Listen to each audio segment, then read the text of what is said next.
in sickness and in health, for better, for worse, till death do us part. That is creating, I would say, a very flimsy container because it's not individualized at all.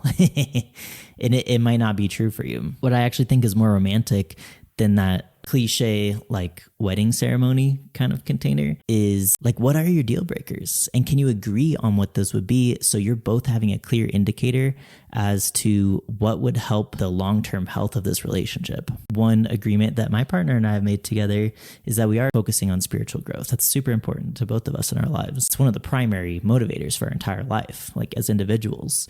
And so that's part of our couple culture is like, we are very oriented towards spiritual growth. There's so much like triggers and shadows that come to the surface that we're working through, and it does facilitate a lot of spiritual growth. But if that were at any point in time to stop, but also to get in the way of our spiritual growth, like maybe we both outgrow the relationship and we're like, damn, this is actually hindering my growth, then that would be a deal breaker. And the fact that we're both on the same page about that, for me, it helps me relax into the relationship because I'm not worried that we're going to break up out of nowhere. Like I'm going to see it coming a mile away because there's this clear agreement as to what are we doing here?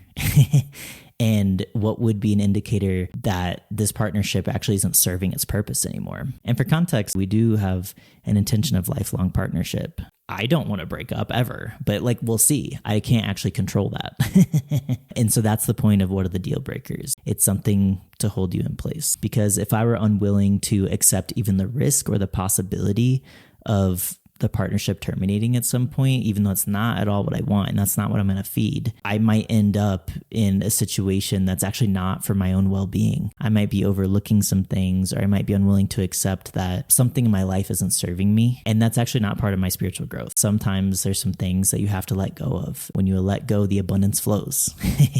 Sometimes when you grip too tightly, it kind of stagnates the energy and your whole life starts to feel like it's stagnating. So the more intentional you can get about what are you doing here? What are the deal breakers? What are you calling in? What are you available for? This is going to create a steady foundation for your relationship so it can have more resiliency through these smaller ruptures. This is what feeds the trust.